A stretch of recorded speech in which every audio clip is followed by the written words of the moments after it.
you gonna go to see How to Make an American Son tonight? Sorry. He's going to that film. Oh, I can only see it tonight.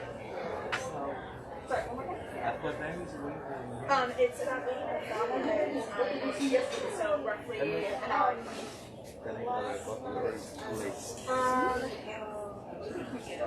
It starts in about 2 minutes.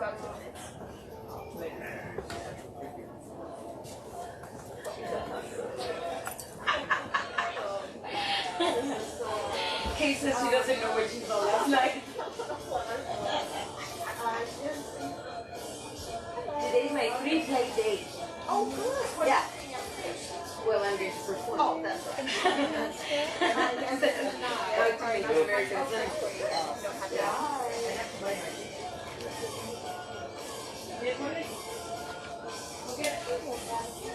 We're not starting. So today we're not going over the rest. This is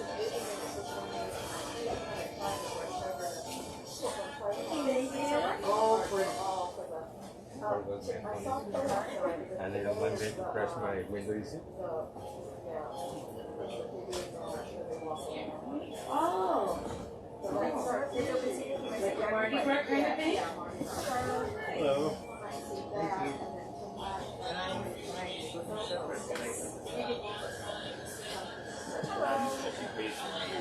Great. All of our shows are free. There's no reservation.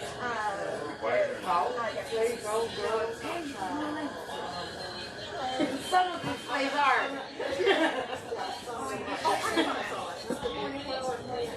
Oh, good.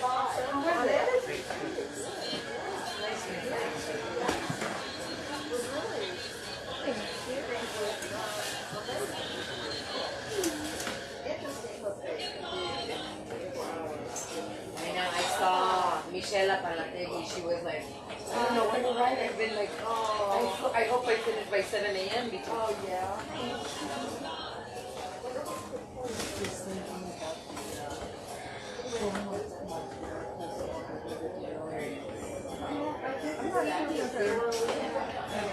I love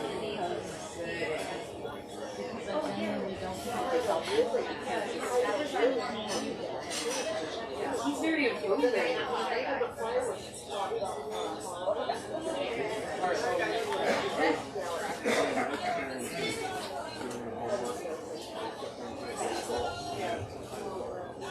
Yeah. Oh, are you? Here. Yeah. And then when I was looking at it more, the first thing it says is now that you have this list of yeah, that wasn't something you did.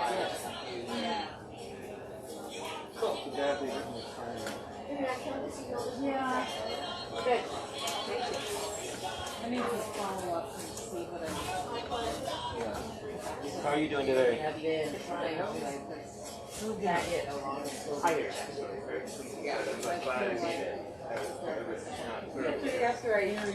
I didn't know about this until about 8:30 this morning.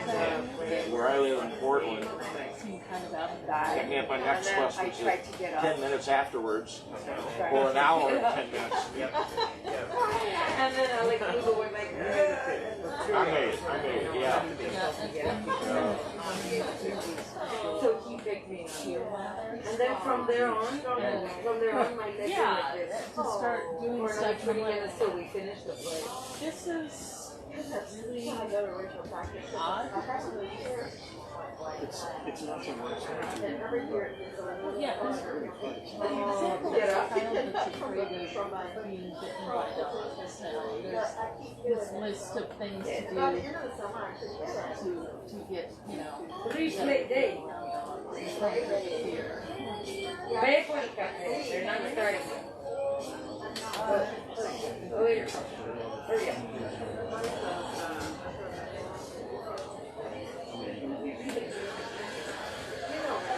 Yes, but also, Yeah, of course. Great. I mean, I'm already fully aware that we did some of our anxiety.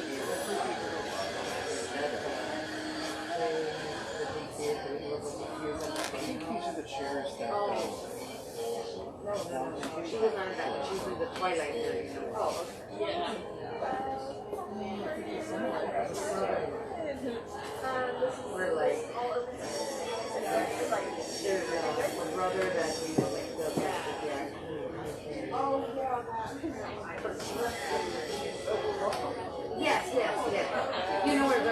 did the best acting. Yeah. If you have more in your group, come back and go with it.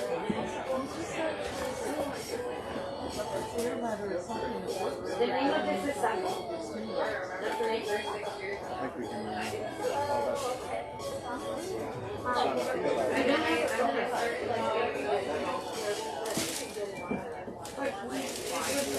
Today, like the cat. Oh, what's the name of Sappho?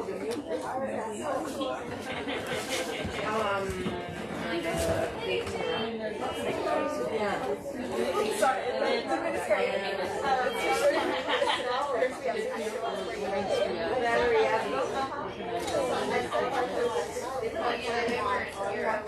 And I asked her,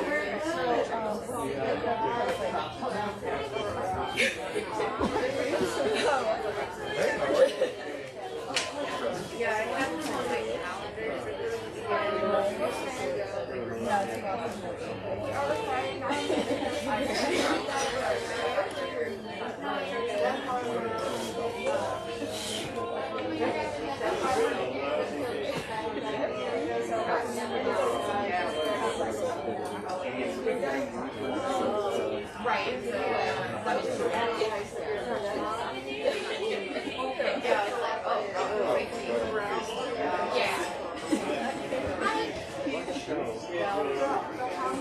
She's good. She's good and she's beautiful. She's good.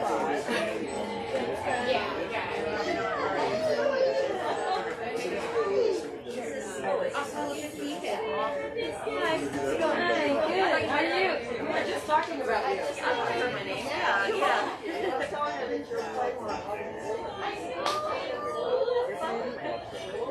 You cut your hair. You cut your hair. Yeah. Good. About a week ago. Yeah. Remember Valerie? Yeah. It was like. Yeah, that's how it was. Huh? That's it. Yeah. Okay. You going today? He has an extra ticket. 3 p.m. 3 p.m. 3 to 5:45.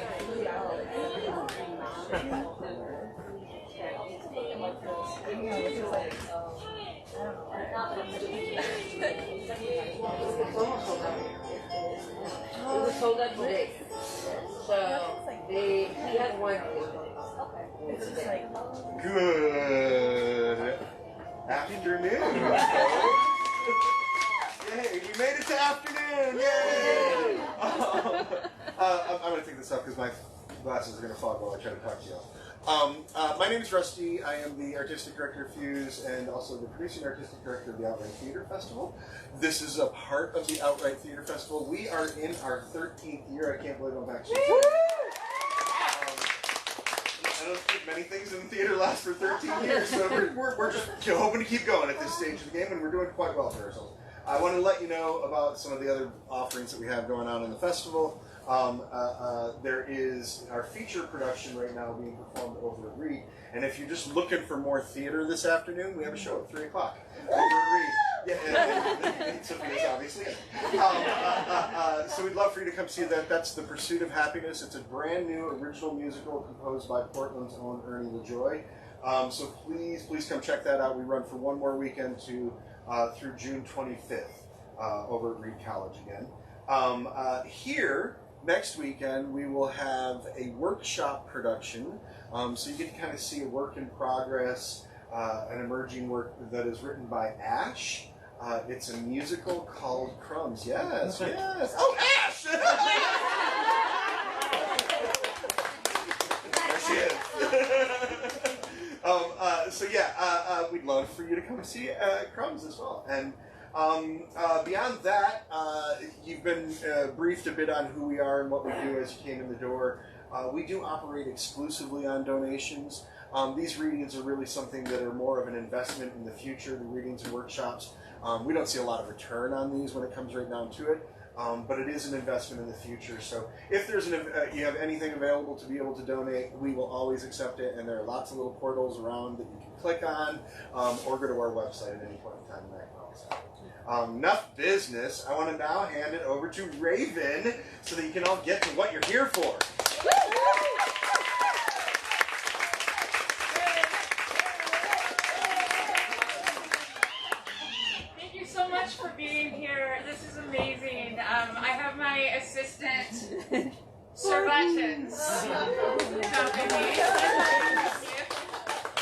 started writing this piece in Greece in 2014 for myself, and the stories that are in this now are my stories, but what I'm hoping will happen with it is for it to expand into a full-length show and have the people that are in it be able to tell their own queer stories. And gee, Sappho's great, I gotta tell you. But when Sappho's fragments were first found, people assumed it was written by a male, and then when they figured out it was a female, they thought she must only love lesbians. Well, we're gonna tell a little different story. And into that, let me introduce who's going to be performing for you. I have Dustin Effinger here, who will be doing stage direction for us. We also have number 2, Aila Jamie Bailey as Agape. Bravo! Zed E Jones as Eros.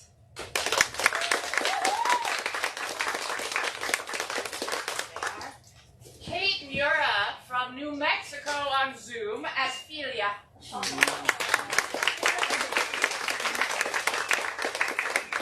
And of course, we've got Shareen Jacobs as Philautia.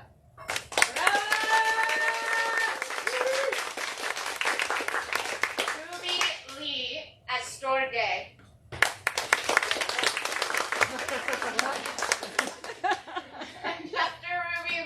Storge, we have Wynee Hu as Xenia. Thank you so much. I hope you enjoy the show. I'll see you after.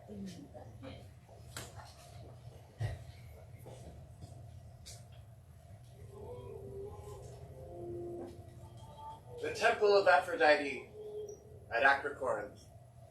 It is now, it is then, it is always. Eros paces relentlessly back and forth on the ancient stone steps of the Acrocorinth temple. Agape sits nearby on the lone worn slab of marble by a small crackling fire. The setting is sparse, offering only the bare necessities for a modest ritual, and the deities are draped in simple attire. Eros is barefooted, their feet graced by the hallowed temple halls. At the back, there's a grand archway leading towards an expansive Grecian landscape. To the left of the archway, a small, artfully designed window with a view of the divine surroundings. On the right, there's a weathered wooden door that opens into a small shelter, perhaps once a barn or a storage for offerings. Eros pauses for a moment by the window, peering out. Agape reaches into a small pouch and sprinkles a fine dusting of copper powder over the flames, instantly igniting them into a surreal turquoise glow that illuminates the temple grounds. Drawn by the ethereal light, the remaining deities slowly converge on the temple. Philia ambles in, their curiosity piqued, glancing around the space as if seeing it for the first time. Philautia follows closely behind, their eyes carrying a solemn, introspective expression. Storge arrives next, pausing by the fire to warm their hands, their gaze thoughtful as they absorb the comforting warmth. Finally, Xenia strides in, their posture exuding a quiet strength. They find a spot on the steps and quietly observe their counterparts. Each deity settles into the atmosphere of the gathering, their unique energies filling the space and adding to the palpable sense of anticipation. We gather here today not to dispute, but to understand, to shed light on a story that has been misinterpreted, misconstrued, and molded to fit the narrow confines of what some call normal. We're here to reclaim the narrative of Sappho, not as the world perceives her, but as she truly was. We are not here to rewrite history, but rather to correct it. To give voice to the silent stories that echo from these ancient walls. The stories of love in all its forms. Love is not one-dimensional. It is not a straight line. It is a spectrum, a vast expanse that encompasses all the colors of the rainbow. Sappho was not just a woman who loved women. She loved people, men, women, those in between and beyond. She loved deeply, passionately, without reservation. But this isn't just about Sappho. It's about all of us. Those who love differently. Those who defy the norms. It's about acceptance and understanding, both of ourselves and of others. Let's embark on this journey together, to celebrate love in all its forms and to uncover the truth that's been hidden in plain sight. Let us reclaim Sappho's story, and through it, our own. In the realm of immortals, I stand before you, agape, an ethereal manifestation of boundless and unconditional love, basking in the enigmatic fragments of Sappho.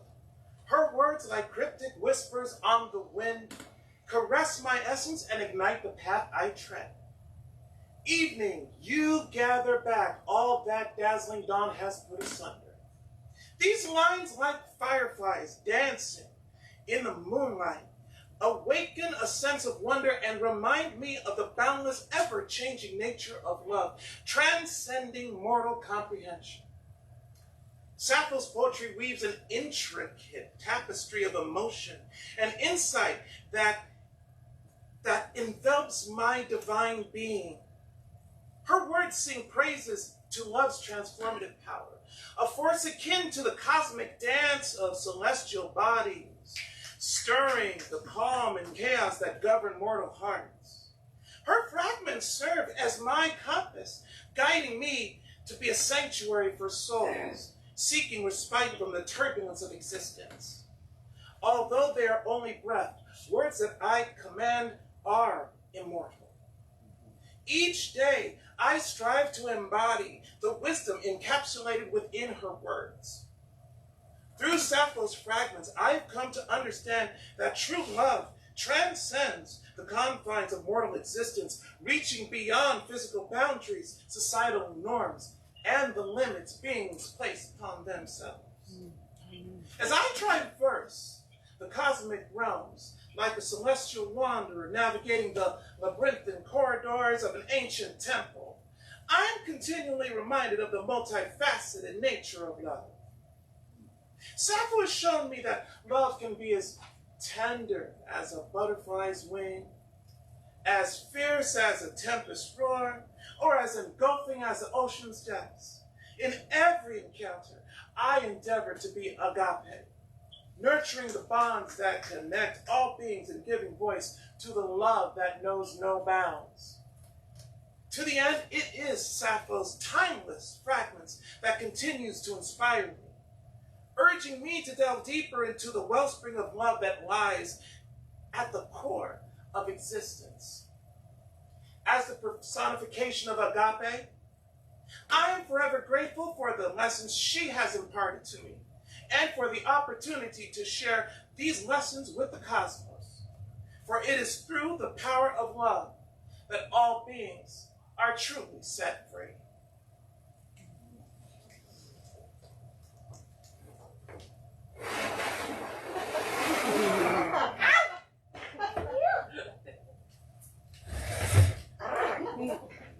I'm Eros, the embodiment of romantic and intimate love, and I confess that the 10 Muses' poetry has stirred within me a passion unparalleled. Her words ignite a fire deep within my soul, propelling me to explore the myriad of dimensions of love that lie beyond the surface, concealed within the recesses of the heart. It is through her verses that I have come to understand the boundless potential of love and the depths to which it can be experienced.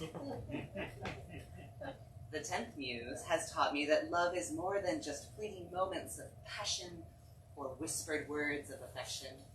It is a dance of souls, a meeting of minds, and a union of hearts that transcends the physical realm. Her poetry has guided me on a journey through the complexities of love, a journey that has taken me from the heights of ecstasy to the depths of despair and back again. In my pursuit of love, I have been both the hunter and the hunted, the pursuer and the pursued. I have tasted the sweet nectar of victory and experienced the bitter sting of defeat. Yet through it all, the words of Sappho have been my constant companion, a source of strength and wisdom that has sustained me during the darkest hours. Her verses have taught me that true love is a force that cannot be contained or controlled, a wild and untamed beast that defies logic and reason. It's this realization that's fueled my insatiable desire to explore the farthest reaches of love, to delve deep within the caverns of the heart and uncover the secrets that lie within. I am forever indebted to her, the lessons that she has imparted and the wisdom that she's provided. Her poetry has set my heart ablaze and spurred me on in my relentless pursuit of love. It is with this passion, this fire that burns within my soul that I will continue to honor her legacy and share that transformative power of love with the world. I remember the first time I read one of Sappho's poems. It was like being enveloped in a warm embrace, a feeling of belonging that I had been yearning for my entire life. For I am Philia, the embodiment of friendship and camaraderie, and the 10th Muse's words have given me the power to forge connections that go beyond mere acquaintance, form bonds that stand the test of time. In the presence of her verses, I discovered the true essence of friendship, a bond that transcends differences and unites people in shared understanding. It is through her words that I have learned the importance of empathy and the value of standing by one another. She has shown me that true friendship is more than just shared experiences and laughter. It is a connection that runs deep, a connection that is forged in the fires of adversity and tempered in the waters of understanding. It is a bond that remains unbroken even when distance and circumstances keep us apart. As I walk through life, I strive to be a friend like the 10th Muse taught me, to be a beacon of light in times of darkness, a source of comfort in moments of sorrow, and a steadfast companion through the trials and tribulations that life has to offer. Her words have given me the courage to face my fears and the strength to stand tall in the face of adversity. And so I am forever grateful to Sappho for the wisdom she has shared and the friendships she has helped me forge. In her honor, I will continue to nurture the bonds I have formed and strive to create a world in which the power of friendship can triumph over the forces of division and despair. In the depths of my soul, I feel an overwhelming love for those I hold dear. I am Storge, the embodiment of familial love. And it is through Sappho that I have come to understand the true essence of nurturing and caring for one another. The 10th Muse's poetry has spoke to me like a mother's gentle lullaby, soothing my fears and filling my heart with warmth and affection. Through her verses, I have found a connection to the roots of our shared humanity, a link that binds us together as one family. The 10th Muse has shown me that love is not only about passion and desire, but about providing a shelter for the weary, a refuge for the lost, and a guiding hand for the uncertain. The love of family is a love that forgives, it heals, and it endures through the hardships of life. Inspired by Sappho, I strive to be a rock for those that I care for, offering my strength and support when they need it most. Like a mother's arms, I want to be a haven of comfort for my loved ones, a sanctuary where they can always find solace and relief from the storms that life brings. I am eternally grateful to the 10th Muse for the wisdom she has imparted and the love she has inspired. In her honor, I will continue to nurture and care for those around me, striving to build a world in which the bonds of family can transcend the barriers that seek to divide us. I stand before you, a reflection of the ever-changing dance between self-love and self-absorption. My name is Philautia, and through the words of the poet Sappho, I am learning to navigate the complexities of self-compassion and vanity. Sappho, that radiant beacon of love, has shown me the beauty of self-discovery. Her words, like a mirror, reflect the kaleidoscope of emotions that lie within each of us, revealing the delicate balance between self-love and self-obsession. She dared to embrace her own emotions, her desires, her fears, laying them bare in her poetry for all to see. Guided by the 10th Muse, I am on a journey to explore the depths of my own heart. Along the way, I have come to realize that true self-love is not about being infatuated with one's own reflection or placing oneself on a pedestal above others. Instead, it is about acknowledging and accepting our flaws, our vulnerabilities, and our imperfections, and using that understanding to grow and become better versions of ourselves. As I walk this path, I strive to embody the lessons that Sappho has taught me, to love myself, not for my perceived perfection, but for my inherent worth as a human being. In doing so, I hope to inspire others to see their own value and to embrace the beauty of self-love without succumbing to the pitfalls of vanity and self-absorption. In honor of Sappho, I will continue to explore the depths of my soul, celebrating the unique person that I am and learning to love myself, not in spite of my imperfections, but because of them. A gracious host and a lover of community, I am Xenia, guided by the spirit of Sappho, the 10th Muse. Her poetry and wisdom have shaped my understanding of hospitality, generosity, and the importance of forging connections with those around me. Fragment 47 speaks to my heart. Eros has shaken my mind, wind sweeping down the mountain on oaks. Love. That force that binds us together and shakes us to our core. That force that it is through this love that I strive to extend kindness to all, creating a welcoming environment for those who enter my world. I embody the spirit of Sappho's teachings, opening my heart to the experiences and perspectives of others. I find inspiration in the words of Philia, the embodiment of friendship, whose bonds hold us together in times of joy and sorrow. Through Philia, I learned the importance of loyalty, understanding, and the shared laughter that comes from camaraderie. From Agape, I take lessons of compassion and spiritual love, finding solace in the knowledge that the 10th Muse's wisdom reaches beyond the physical realm and into the depths of our souls. In the nurturing embrace of Storge,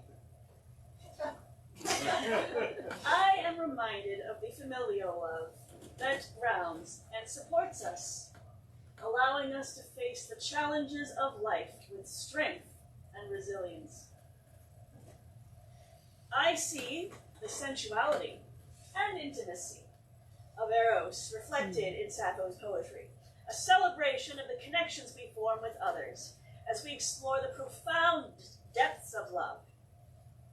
And as I stand alongside Philautia, I acknowledge the importance of self-love and self-compassion as we learn to balance our own needs with those of others. With each fragment of Sappho's poetry, I am reminded of the many faces of love and the countless ways in which it manifests in our lives. As I open my heart and home to those around me, I will continue to honor Sappho's legacy, sharing her wisdom, and embodying the virtues of love, compassion, and understanding that she so beautifully expressed.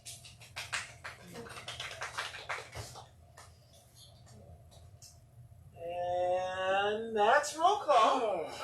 Any questions before we start?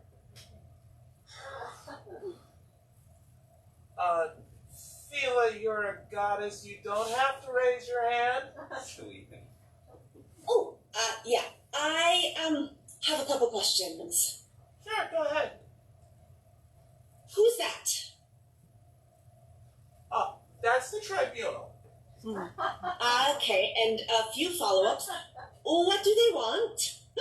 And why are we talking about fragments? We're at the temple of Aphrodite in Corinth. If this temple exists, then surely Sappho's writing isn't yet in fragments, so why are we talking about fragments? Oh, darling, I know you were the newest one here, but your questions are absolutely adorable. Okay, so the tribunal is listening to our cause. They will listen and they will judge. Sometimes they will whisper. You may hear vibrations, coughing, or possibly crinkling cellophane wrappers. But that's what tribunals do. Now, in regard to time, as we all know, time is not linear. What is now is also then. This story is also fragments, as is your life, your memories, and your love. Okay, awesome. So we are in the present and the future? We are always now, and we are always then. Right, so, like, I have experienced love in my memories, but I'm not human. Whose memories are these? Humans experience us, and we experience them. You have human memories. Does that not make you human? Oh. Sure, I know how to be human. Look at me. I'm a human. So let's start a polycule and cuddle at the coffin club. Okay, first of all, correct. But second of all, there's a little more to it than that. You'll see. As the fragrance of our muse and our human experiences weave together, all will be revealed. The 10th Muse's words resonate with the love that transcends time and boundaries, embracing the truth of the human heart. So as we gather here, we celebrate not only her heart, but the love that flows through us all, regardless of gender or societal norms. Her words speak to the very core of our queer existence, a longing to be seen, to be loved and understood. You came, and I was longing for you. You cooled my heart, which was burning with desire. Our connection to her transcends mere admiration. We see ourselves in her verses, in the love she dared to express. Sappho knew of passion, desire, and the ache of unrequited love. She knew of the beauty in the fire that burns within our souls and the intensity of our queer hearts. Eros, the limb loosener, bittersweet creature against which nothing can be done, she wrote. The 10th Muse's testament to the resilience of love in the face of adversity. We, too, can embrace our desires, our loves, and the full spectrum of our identities inspired by her courage. In the bonds of friendship, we find solace, acceptance, and a place to call home. Sappho's words remind us of the importance of camaraderie in our queer community, especially when the world may seem unkind. Someone will remember us, I say, even in another time. The friendships we forge are a testament of our resilience, our strength, and the unity that transcends the struggles we face. She taught us to stand together and be a beacon of hope for one another. The 10th Muse speaks to the depth of familial love and the beauty of the chosen family within our curated community.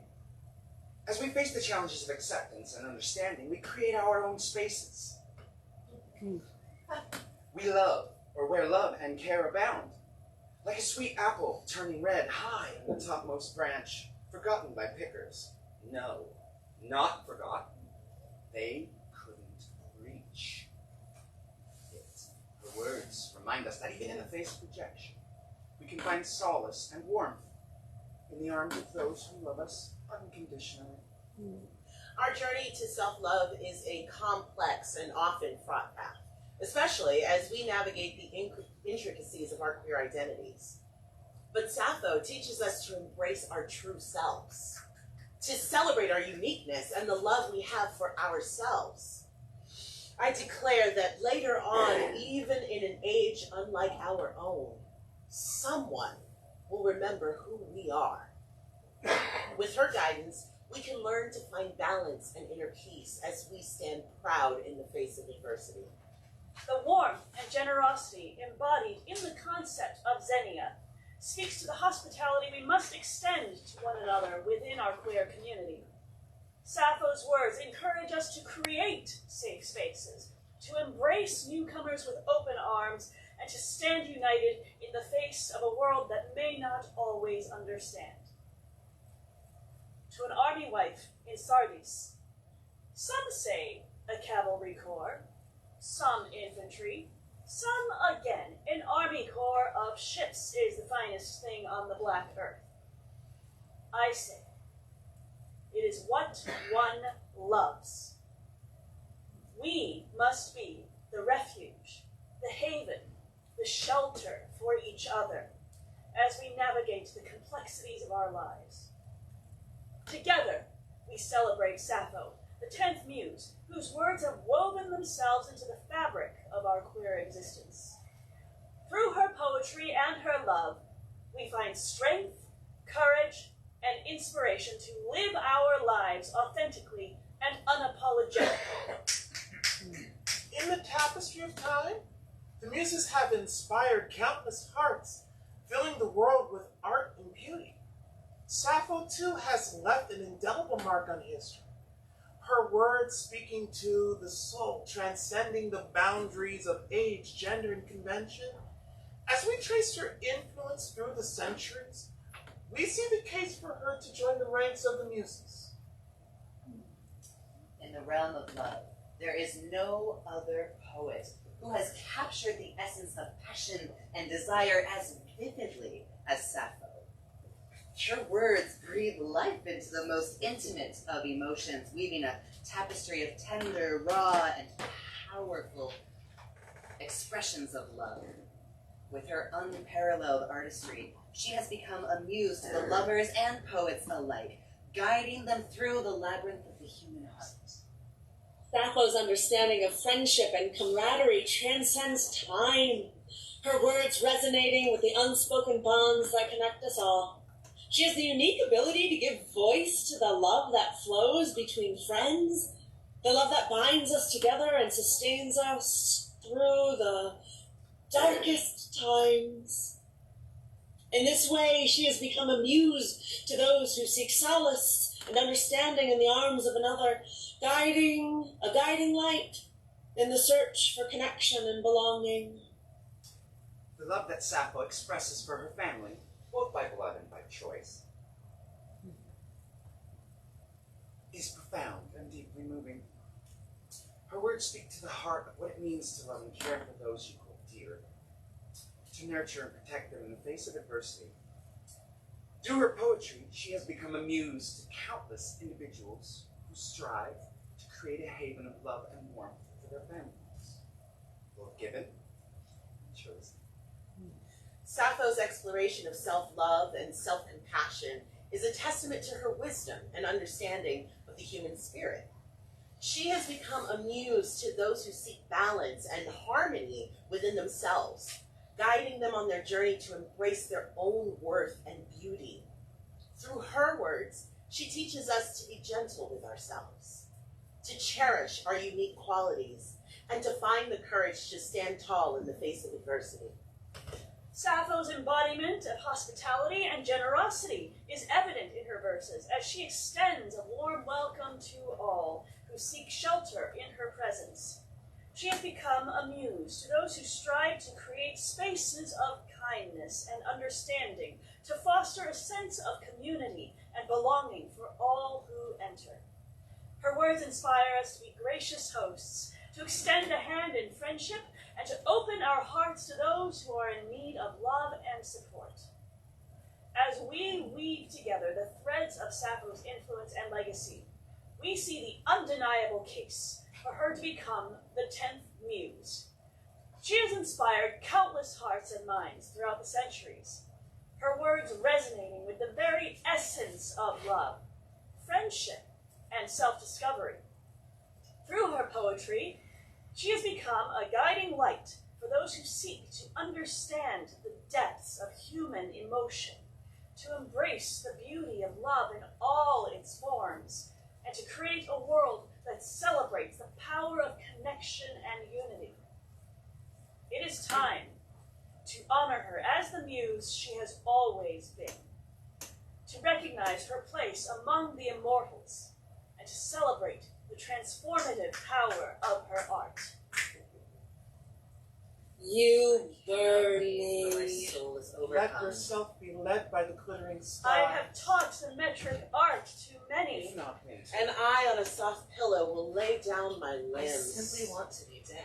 Sweet mother, I cannot work the at least womb. long ago. Come to me now again, release me from this And all pain. at once we were put For to those who are near and dear are far away. As the sweet apple reddens on the top For of you, branch. lovely friends.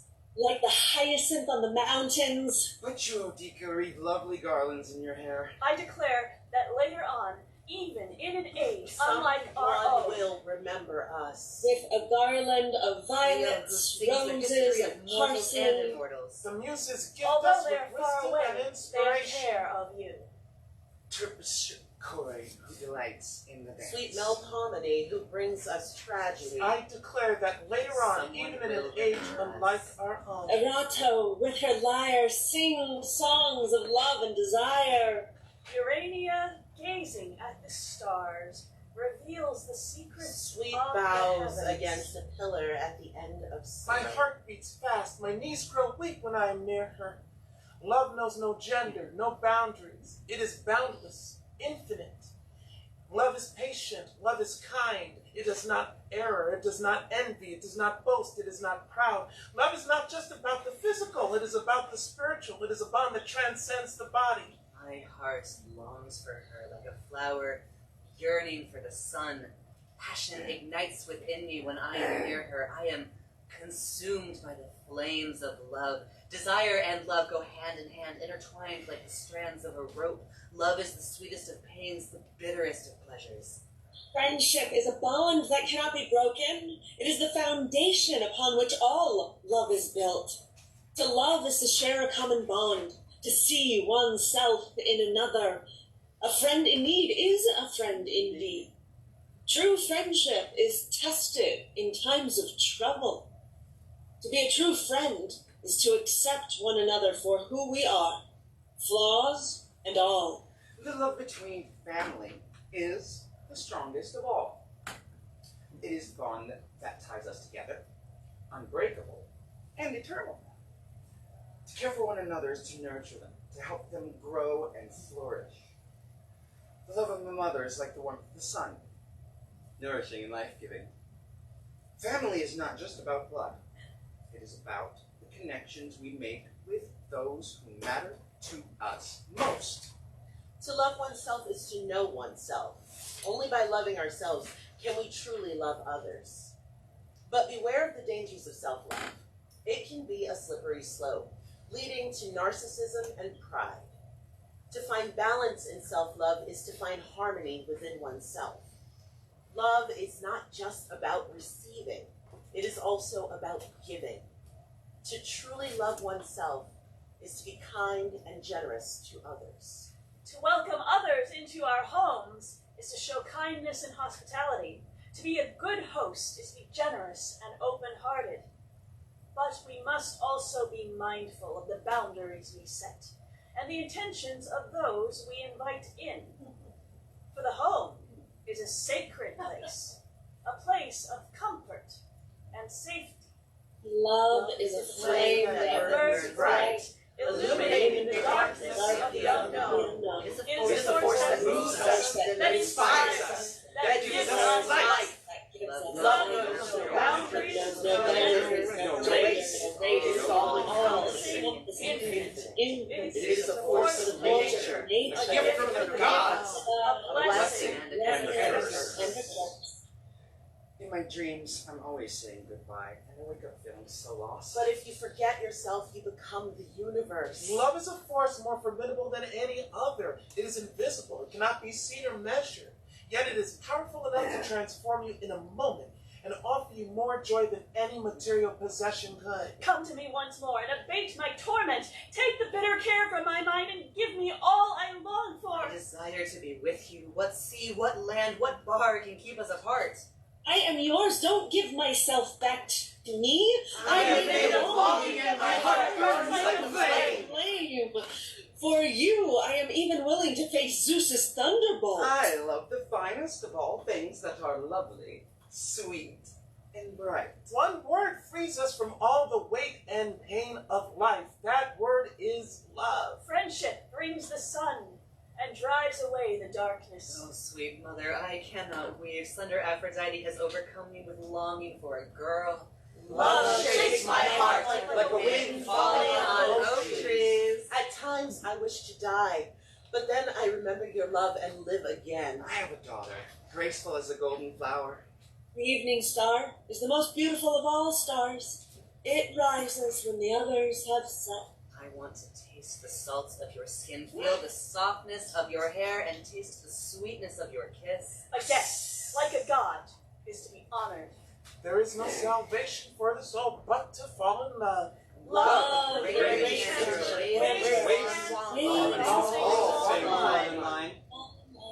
As the rose among thorns, so is my love among the daughters. You burn me. Love, I swear, this love will never be a passing fancy. I too have a voice and a heart. Love is not a feeling, it's an ability.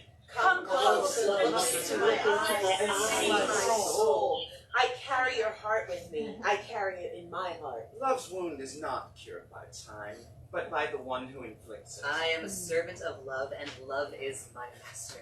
Like a sweet apple that turns red at the tip of the bough, at the top of the tree, which the gatherers overlooked. No, not overlooked, but could not reach. Love is not something you feel, it is something you do. I am full of so much longing, I ache with it. Kindness, sweet and simple, is the sunshine in which virtue grows. You have conquered me. You have robbed me of my free will. I am made to be a maiden, and have refused a man's embraces. Here, I am not sure which I prefer. The beauty of inflections or the beauty of innuendo. Love is patient. Love is kind. You asked me why I made my home in the mountain recesses. Yet I smile and stay mute. For my heart is too still. You burn me. I simply want to be with you and grow old with you. You may forget this, but let me tell you this. Someone in some future time will think of us. You have me. I am yours. I want to wear you like a jewel and keep myself. Love shook my heart like the wind on the mountain rushing over the oak trees. Love, the force that brings us together, the golden chain that binds us, the healer of our wounds. Sweet mother, I cannot weave slender threads, too weak to stand the weight of the memories that fill my heart. Friendship, dearer than life to me. No one can sever you from my heart. Love is like the flowering of an almond tree, beautiful and fleeting. I have a daughter like a golden flower, the joy of my heart. Welcome, dear guest, to our humble abode.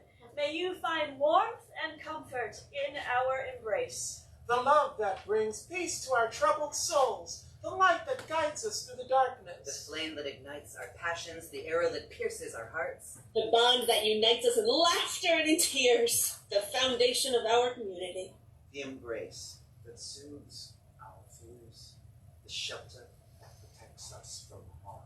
The mirror that reflects our true selves, the path that leads us to self-discovery. The bridge that connects us to the world, the key that opens the door to our hearts. Our love, like the roses in bloom, will never fade or wither, but endure forevermore. She is the one who kindles desire in every soul. She who hides beneath the veils of desire and is endlessly renewing creation. She is more lovely than the stars at evening, than light reflected on water or shadows of leaves in a moonlit She road. is the rose-tinted dawn, the light that comes from heaven and fills the world with radiance. She is the sweet apple which reddens upon the topmost bough, which gathers forgotten.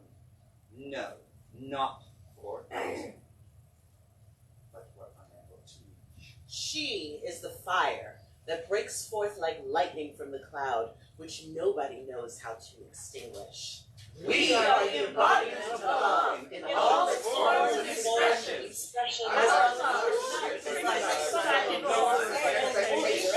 We are free to love who we want, how we want, and when we want. We are the We are the revolution to change the future of love. as sweet as the honey from the comb. You may forget, but let me tell you this. Someone in some future will forget us. I want to die young at a ripe old age. Love has knocked me down and I'm powerless to resist it. Oh, don't ask me what to wear. I have nothing. To see you is to hear music. I loved you at this once long ago. Do not love leisure. Waste not a minute. Be bold. Realize truth here and now.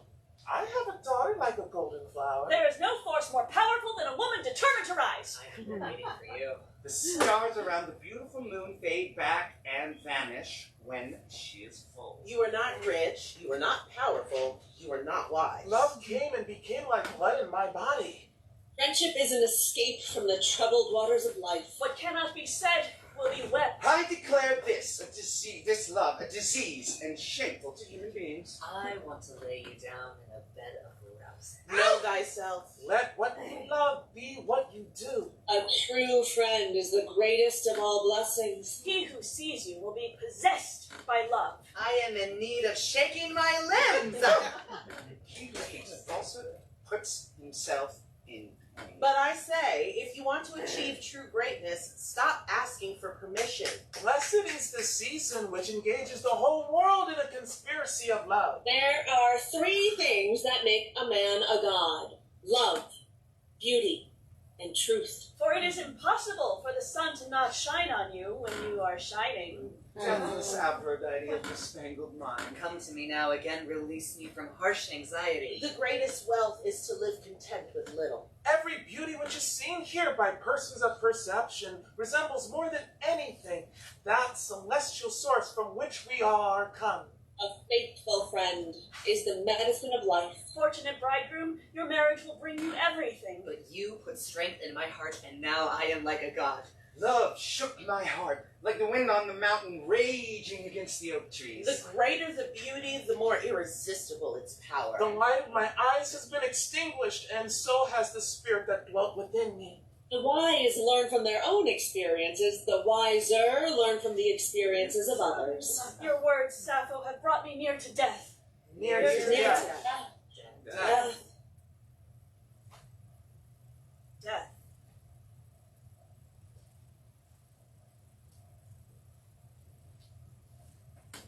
It was always my downfall. I remember having an existential crisis on my 10th birthday. I was lying on the floor in the hall hallway and staring at the ceiling, crying. My grandfather had just died, and my mom explained this transition to me thusly. Last night, Jesus came into your grandfather's room while he was sleeping and took him to heaven. Jesus fucking Christ! Jesus can do that! This explanation resulted in two things. First, I stopped sleeping. I was afraid that if I used nap time for naps, Jesus fucking Christ would come through my window and take me away from my family. I stayed up as late as possible and only slept when I physically passed out. Because Jesus fucking Christ. The second thing that happened was my fear dictated a lot for a long time. Sometimes it was forever, but mostly it was often. If Grandpa died, does that mean you'll die too? You see, as a child, I always thought that children would always be children. Mommies would always be mommy-aged, and grandparents would always be grandparent-aged. I didn't know things were always changing, always crawling or sprinting forward. Not for a long time, she said. Not for 50 years.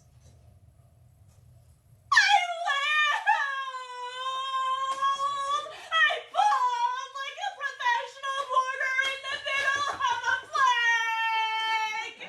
At 10, 50 is only 5 of me. My mom will die in 5 of me. I didn't stop crying until a few minutes ago. And my mom died in 4 of me.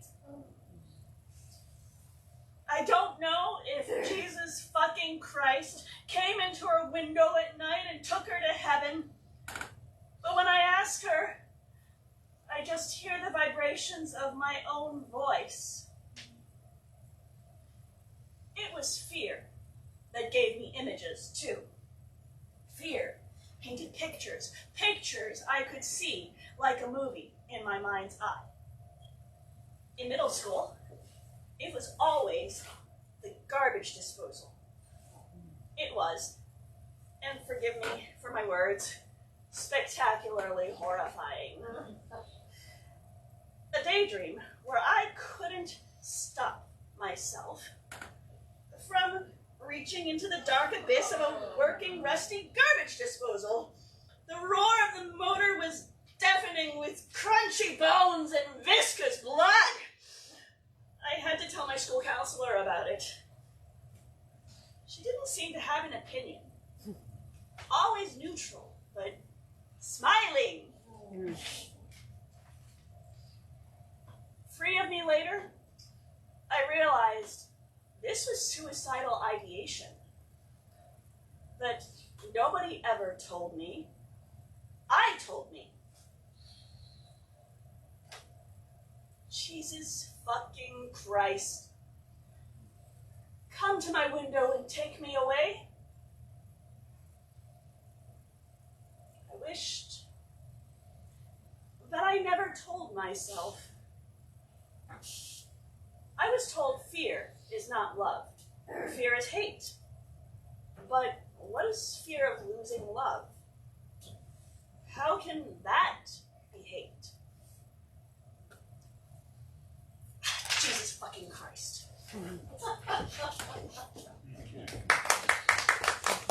What cannot be said will be wept. May I write words more naked than flesh, stronger than bone, more resilient than sinew, sensitive than nerve. I sing of the goddess and maiden, of Persephone and her mother, I am a lover of wisdom, and the gate of it is knowledge. Deathless aphrodite of strangle mind, child of stupid lords, I beg you, do not break the thread before its king. Oh, lady, my heart!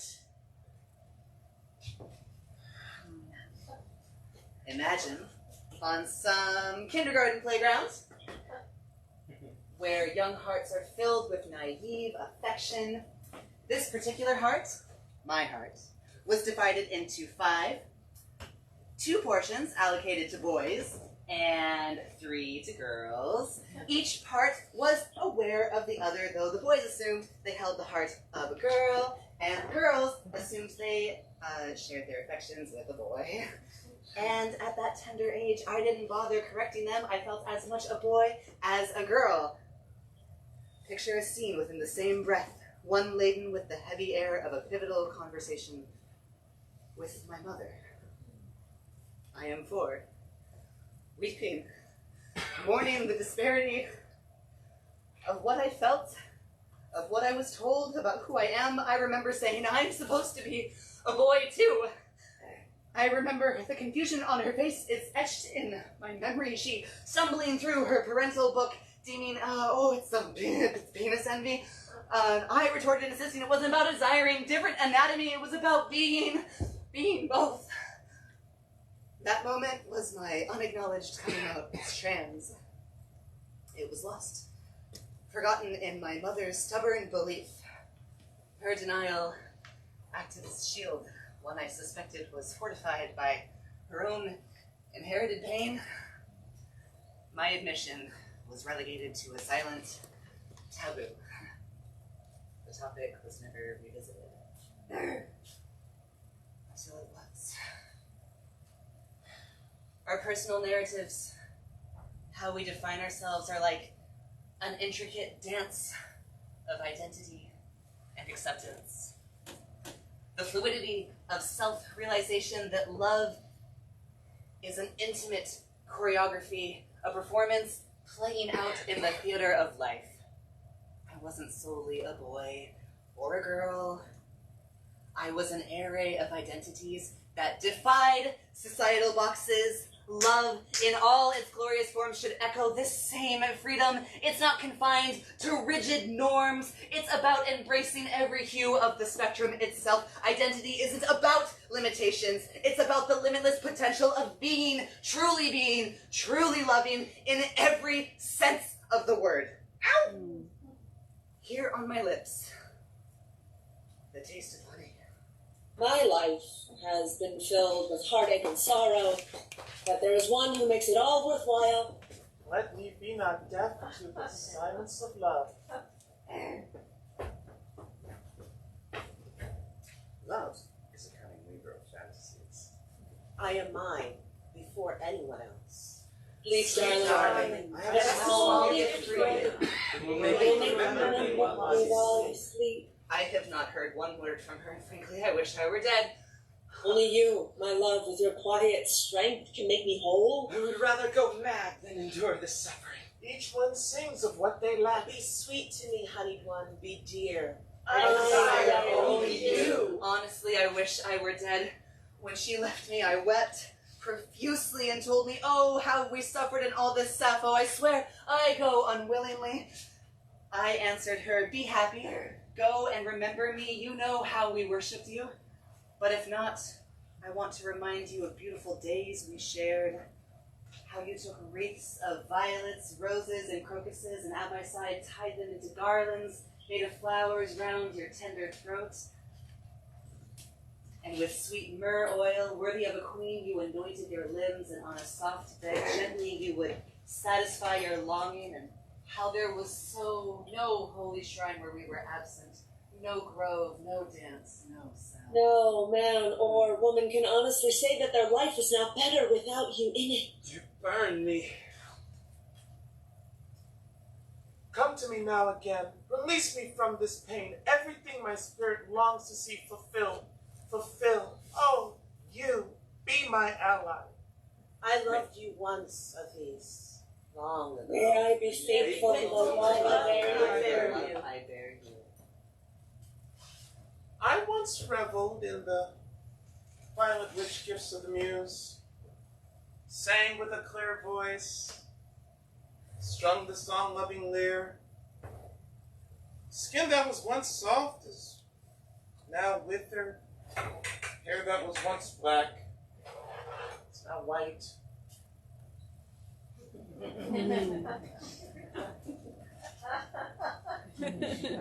A heart once heavy with laughter, now even heavier with pain. Knees that dance like fawns, now limp. A lament keeps repeating in my mind, no being that is human can escape old age. Yeah. Tithonius was carried to the edges of the earth by dawn, youthful and vibrant, only to have gray old age seize him back. Even the youthful embrace of an immortal couldn't stop time's relentless pursuit. A harsh truth, but isn't that the essence of existence? My tale echoes with the bittersweet notes of this ancient song.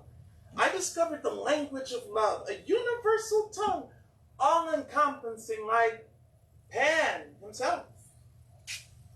And yet, as I found my dialect, my body began speaking in other tongues. Latin, fibromyalgia, interstitial cystitis, Greek, endometriosis, trigeminal autonomic cephalogias. The more languages I learned, the more love seemed to recede from my grasp. A relationship of 14 years came to an end. And so I retreated into my cocoon, the comfort of my bed, for 3 years. And just when I finally decided it was time to fly free, to soar to new heights, the world shut its doors. A plague. So, confined within my 4 walls, I weathered another 2 years of solitude.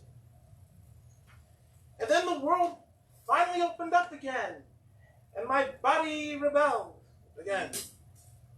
It's cool irony that I speak to you from this bed, a prisoner in my own flesh, a chapter of my life unfolded, yet I found myself confined by the invisible chains of my own body.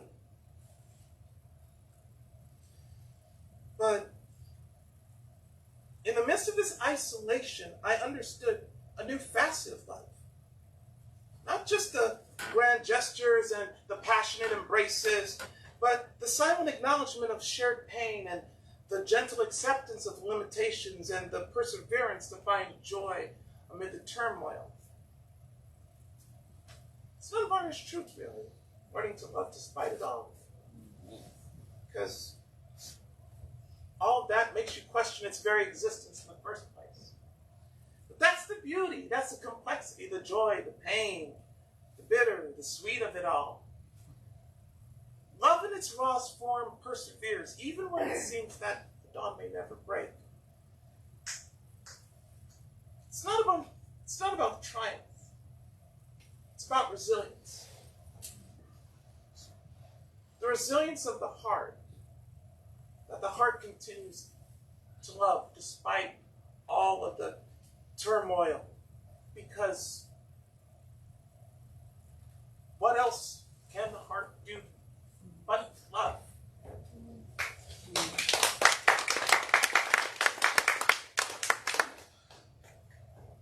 Today, we'll make a beautiful match.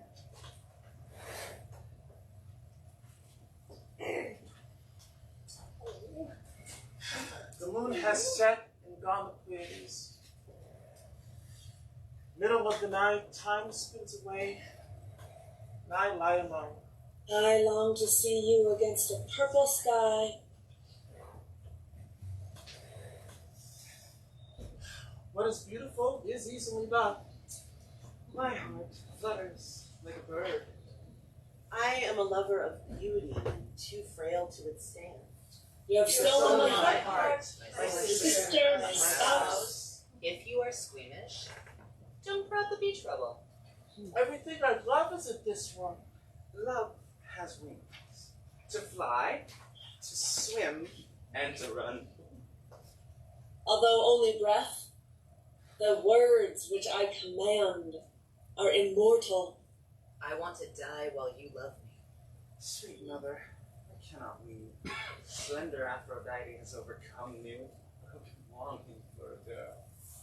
I am an old woman named after my mother. My old man's another child that's grown old. Let me go to you now with sweet heart and full of desire. Some say cavalry, and others claim infantry, or a flight of long oars is the supreme sight on this black earth. I say, it is the one you love. Love shook my heart like the wind on the mountains, troubling the oak trees. Be bold, and everywhere, be bold. The moon has set, and the Pleiades. It is midnight and time slips by, but I lie alone. He was a being of vibrant colors. Hues of the deepest ocean met my gaze from his eyes, and dreadlocks like ancient river tendrils graced his shoulders. He existed in the realm of mortals, taxes and rent of grinding work. Yet he bore it with a grace and humility that softened its harsh edges.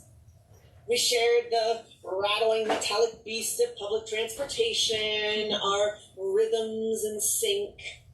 His joy at the absurdity of life was infectious. Once in a public square, an abandoned Punch and Judy stage beckoned us. He was the first to dive in, but I quickly joined him, laughing at the impromptu performance we wove. Strangers became our audience, laughter, their applause. They gifted us with crumpled dollars. Amidst the playful chaos, we kissed our first. The heavens themselves might have penned that play. My heart painted a glorious future, awash with dreams of shared existence, marital vows exchanged, hands held and support through the trials of life, children, echoes of us in the world, the tapestry of happily ever after. Perfection, until it began to fray. In veiled candor, he confessed his legal binds to another. A marriage of convenience, he said, to secure his stay in the land he called home. His best friend, he said, knew all about me, applauded our love even. The tapestry continued to unravel, each thread a revelation that pierced my heart. He and his wife, best friend, shared a bed. A love that ran deeper than he let on. And all along I stood in the margins, struggling to reconcile the truth I was given and the truth he lived. Accusations flew like errant arrows. He branded me narrow-minded. I called him a deceiver. The fallout landed his wife as messenger in my path, slipping me an apology in the form of note. An apology, more like a jester's mockery. Imagine if everyone just went around the place loving each other. What a terrible world that would be. You're full of Prometheus. Prometheus, the first man, the last man I placed my trust in until I did. The missing piece, I would later learn, was informed consent. I wasn't wrong. I wasn't close-minded. I wasn't small. I was manipulated. Manipulated. bitter residue lingering in the aftermath, tainting the promise of future loves. Stains of wine and vegan pizza, of broken dreams and a future that never was. Transparency, that's what I sought. Instead, I received a promise of a shared future that was never in the cards to begin with. It is a great skill to know how to conceal one's skill. Do I still long for my virginity? Do not use a hatchet to remove a fly from your friend's forehead. I don't know what to do. I am in deep trouble without you. There is no one to love. Virginity. Virginity, where have you gone, leaving me abandoned? No longer will I come to you. No longer will I come. Deathless Aphrodite of the spangled mind, child of Zeus, who twists lures, I beg you, do not break with hard pains, O lady, my heart. As the sweet apple turns red on the end of the bow, its sweetness grows fuller. I am able to see my own beloved mind like this. She who shone forth among the lesbians. The light has gone out of my life. Love is a cunning weaver of fantasies and fables. Come back to me, Ganglia, here tonight. You, moon, and all the stars that shine. My heart flutters wildly, trembling like a leaf from the storm. I cannot stand against it. Not if all the gods and all the men in the world should come together to fight me. Love is simply the name for the desire and pursuit of the whole. Let what you do be subtle and wild. I have a daughter, graceful as a gazelle. She's like a little fish. Every time I take her out, she slips away and flees. May you sleep on the breast of your delicate friend, with whom you shared your secrets long into the night. Without warning, as a whirlwind swoops on an oak, love shakes my heart. It's true you're far away, and the sea is between us. But every time I look at the sun, I think of you. There is something about the sun that reminds me of the way you shine. The blush on her cheeks more radiant than a rose. I loved you once, oh, beautiful and young, but you ruined me. Death is an evil. We have been taught to think so from our earliest consciousness. Friendship brings the sun and springtime to the darkest skies. I want to say what love is, but cannot express it. I am the god of love, and even I cannot control the hearts of mortals. I am my own best friend and my own worst enemy. Parents' love for their child is like nothing else in the world. It knows no law, no pity. It dares all things and crushes down remorselessly all that stands in its path. A true friend is someone who knows all about you and still loves you. Guest friendship is lasting and generous only so long as it is cultivated with unremitting care.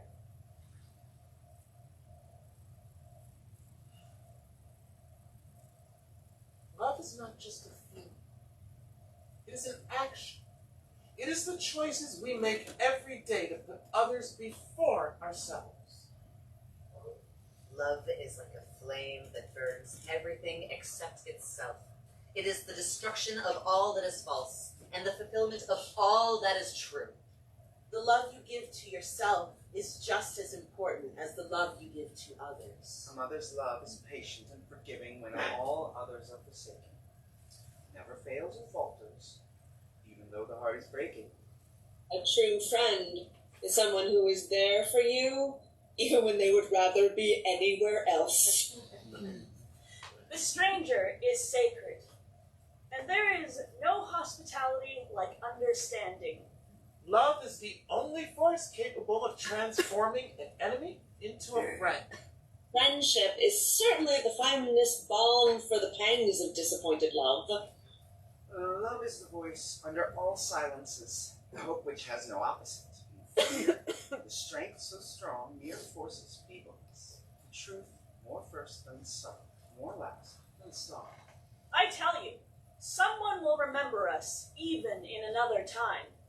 What is beautiful is good, and what is good will soon be beautiful.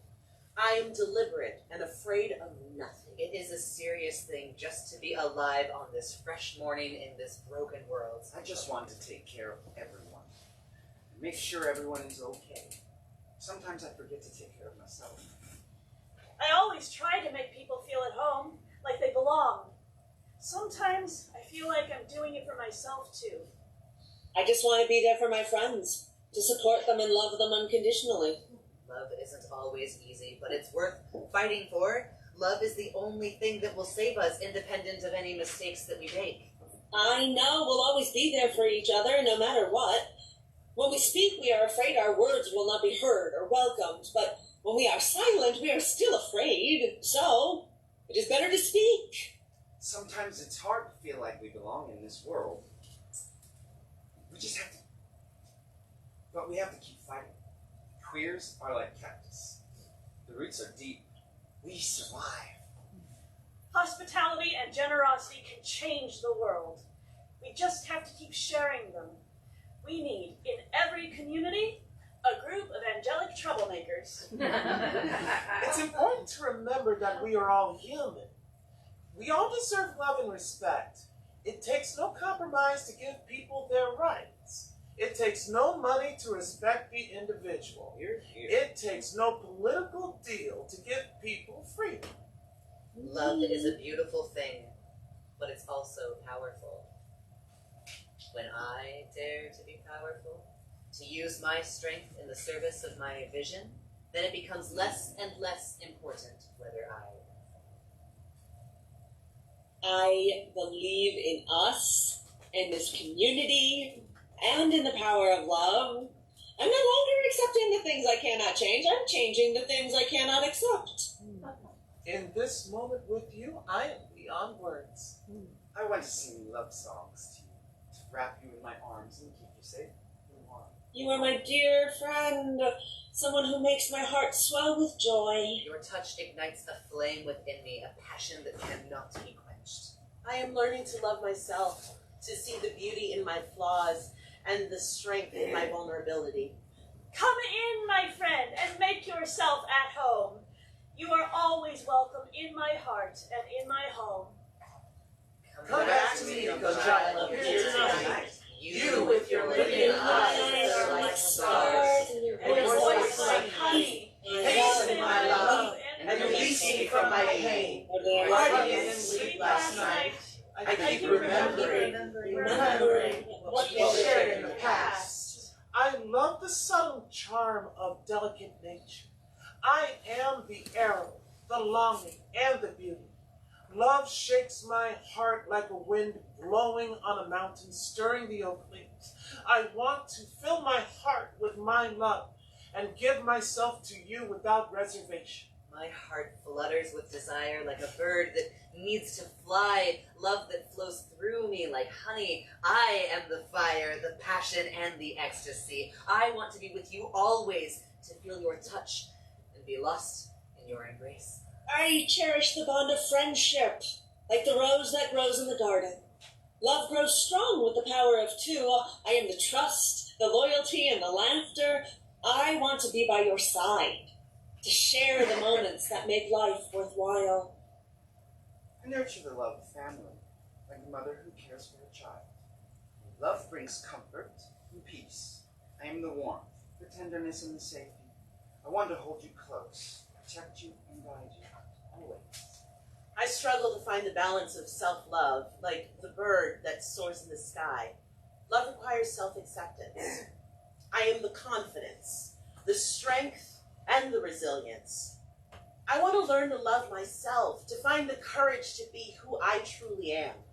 I welcome with open arms, like the flower that blooms in the sunshine. Love brings joy and happiness. I am the hospitality, the generosity, and the kindness.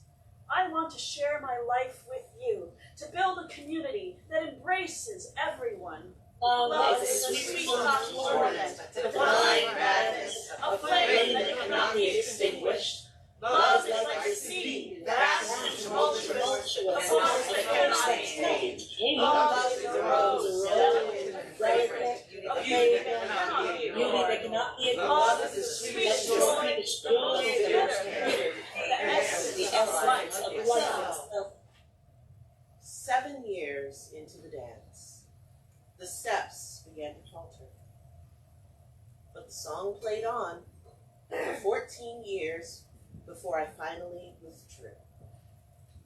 Handprints imprinted on my flesh may have faded, but they're etched deeper in the chambers of my heart. Despite the relentless pain and gaslit shadows, there are parts of the dance I yearn for.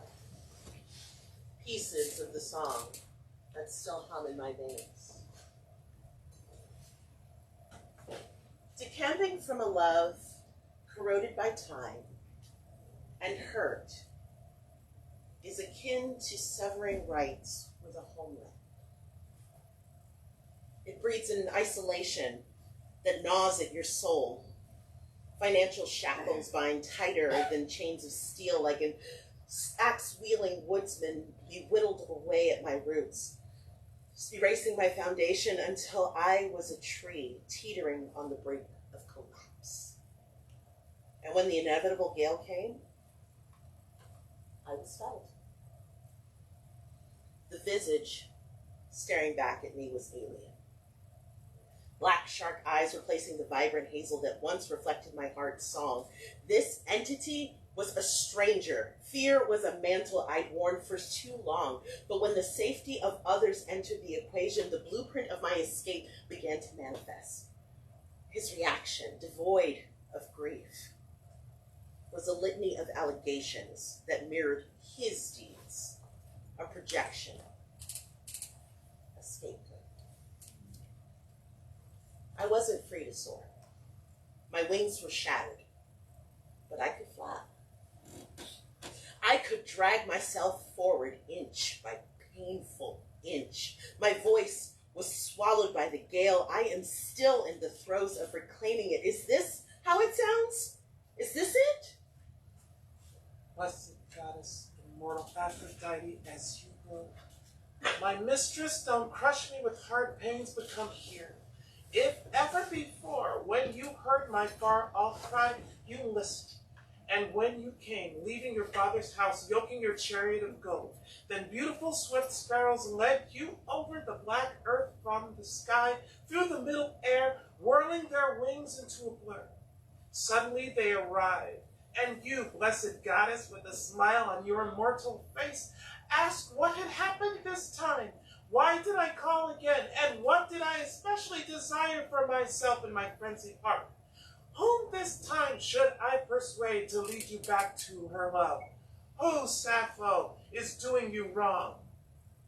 For if she flees, soon she shall pursue. If she refuses gifts, rather she will give them. If she doesn't love, soon she shall love, even unwilling. As the sweet apple reddens on the high branch, high on the highest branch, and the apple pickers forgot, no, not forgot, were unable to reach. So my heart races at the thought. Any who glimpses you, anyone who hears your voice, quickened blood, pulse racing inside my chest, sweat pouring down my skin. I am greener than grass. Love, quick as a moment, suddenly struck my heart so that it trembled with love. I loved you once, Apis, long ago, sweet, gentle Apis. Nothing in this world is ever truly unforgettable. The flames of longing burn in my heart whenever I remember that gentle smile of that exquisite face. How many times I kissed those sweet lips. When the sun set, bringing time for sleep, how we lay together on our soft bed, nestled in each other's arms, savoring the pleasures of each other's breath. How many hymns of love we sung to each other then, how many times in our delight we we kissed, vowing our love would never end. In the midst of turbulent seas, I find solace in the comfort of your embrace. Our love, forged by the passage of time, stands as a monument to power and consistency and devotion. As the rocks weather the relentless waves, so too shall our love endure.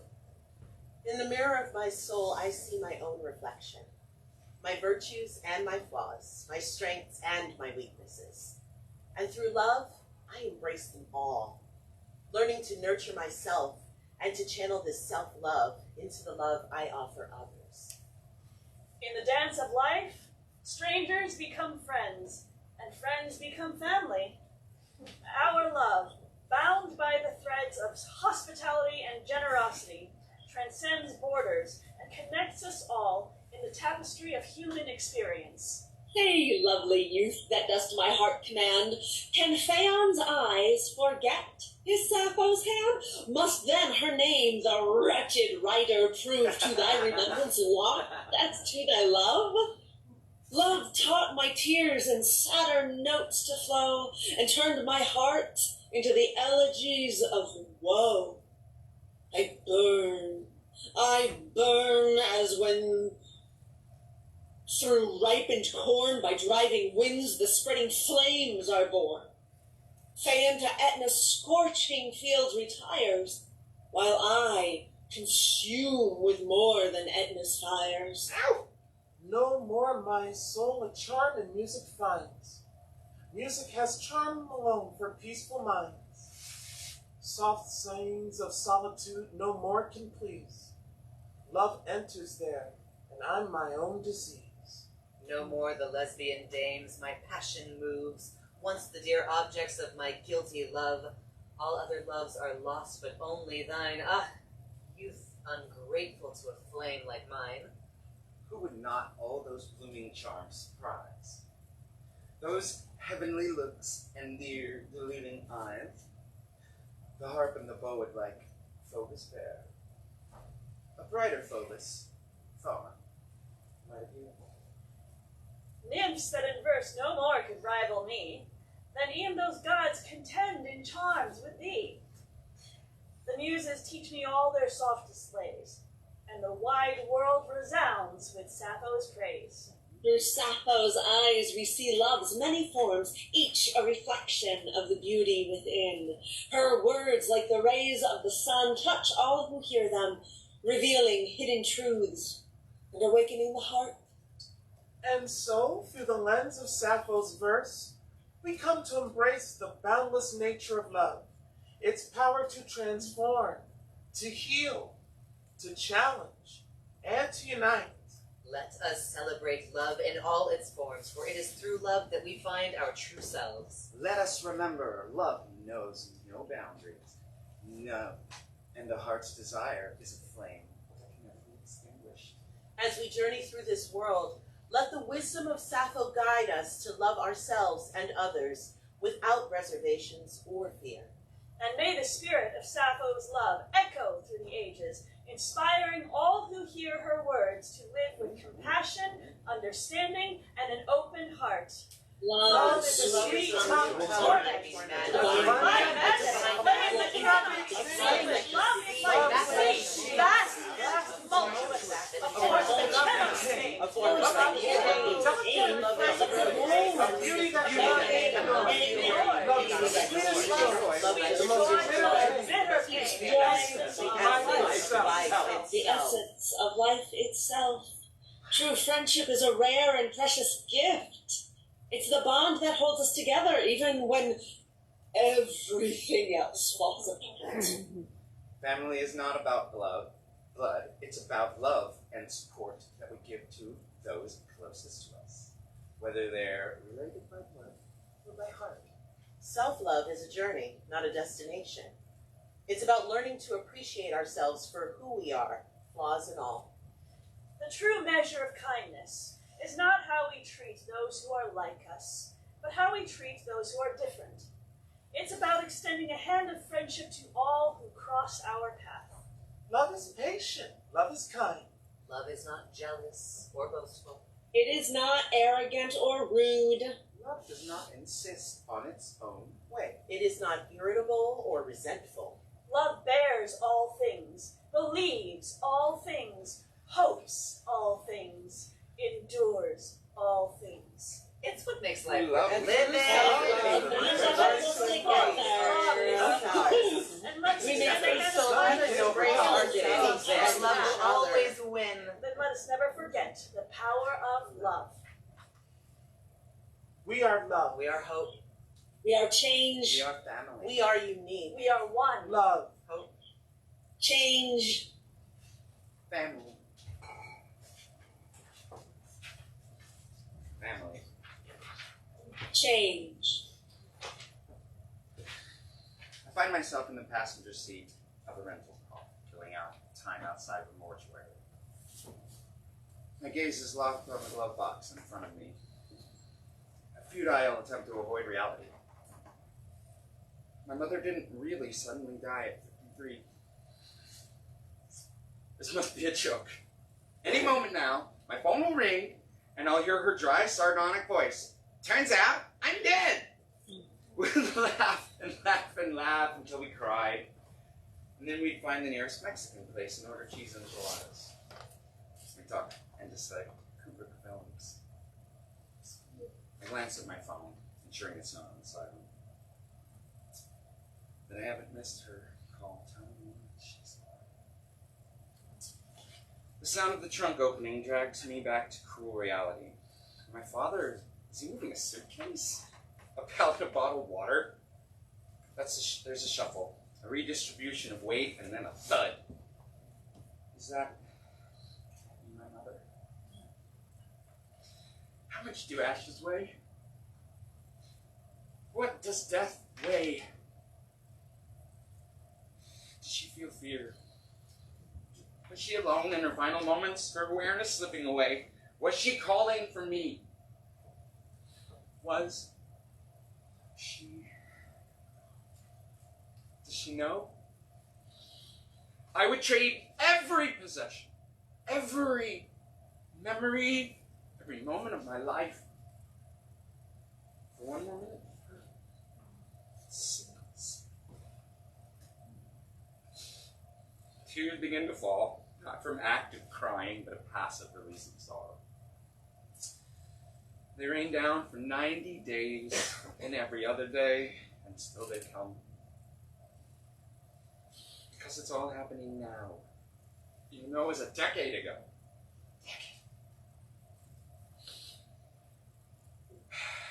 It's also today.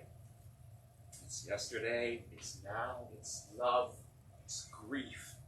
Love is grief. Grief is love. Grief, love, and the fragments of a life once whole. My heart aches for my father. They divorced when I was 10. He's the one left to hold her. I can't. No. But part of me smears her ashes across my face, smearing to honor her memory. While another part wilts, feeling abandoned by the gods. Love and grief. Clarity shatters into fragments. Slowly, memories and grief and love and fragments. A fragment is a solid piece of ice. It refuses to melt. It's a historical recording made with both love and despair. The last holiday with a parent. The specter of death. Why this fragment? Why?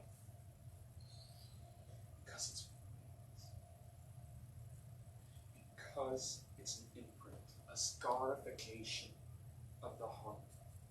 Does it fortify me? No! It splits me in two. Burdens me with guilt. Guilt for mourning too much. Guilt for not mourning enough. Mortality is a cruel jester, laughing at the now which was then, but never again.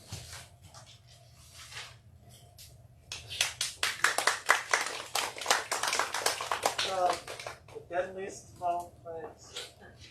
And yet the only one that is willingly embraced. Sweet mother, I cannot weave. Slender Aphrodite has overcome me with longing for a girl.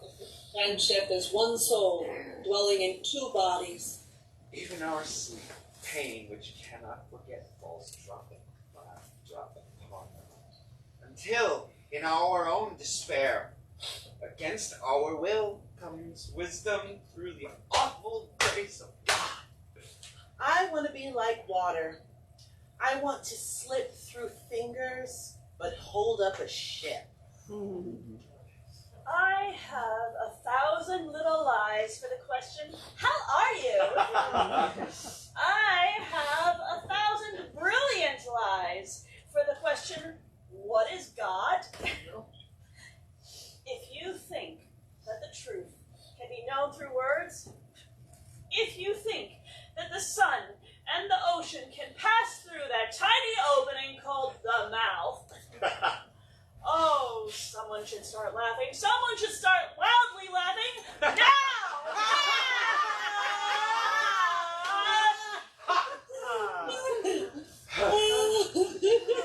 Ship apart, like wind on the mound of troubling grove trees. Love is a force more formidable than any other. It is invisible. It cannot be seen or measured, yet it is powerful enough to transform you into a moment and offer you more joy than any material possession would.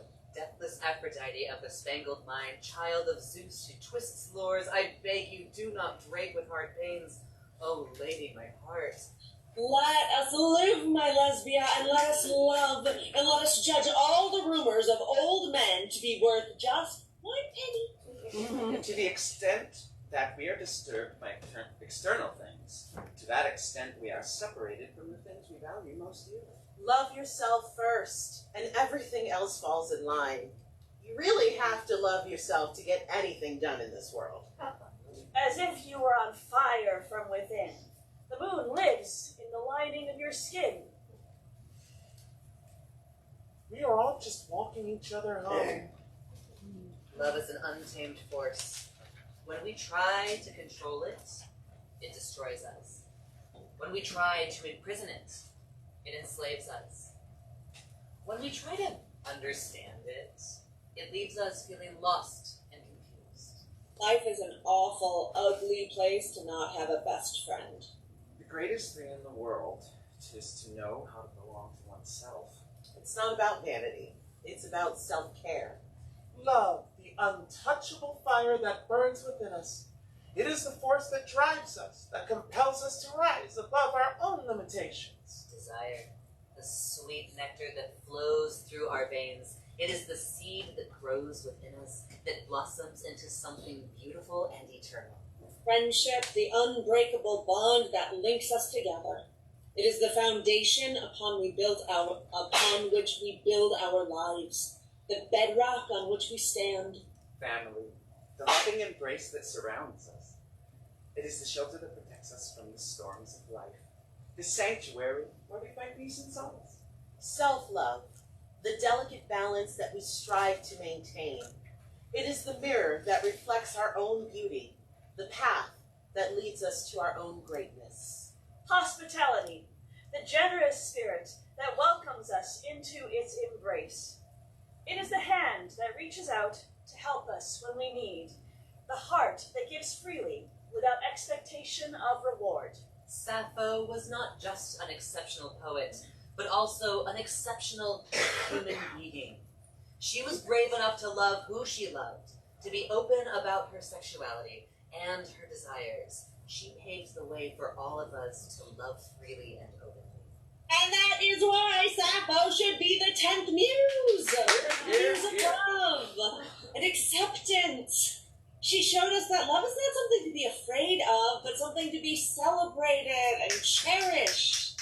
Let us honor Sappho, the first openly pansexual writer in history, and remember her words of love and acceptance. Let us carry her message of love with us always. Family is love. Fire is the the bond that unites us, friendship with the light that chaos. And we are all born to love and to be loved, to desire and to be desired, to find joy in the bonds of friendship and family, to discover the beauty of self-love and hospitality. These are the gifts that Sappho gave us, the legacy that she left behind. And as we are all standing here today, we honor her memory and pledge to continue her work to spread love and kindness throughout the world and create a brighter future for all of us. For love is our legacy. Love is our birthright and our salvation. Let us go forth and share it with the world.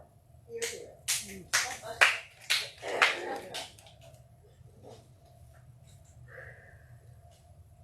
The lights and Agape's fire slowly fade as the sound of a lyre playing grows louder, until it is the only sound remaining. End of the play.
Train time.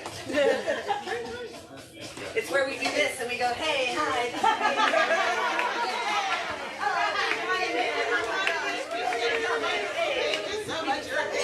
Thank you all for coming.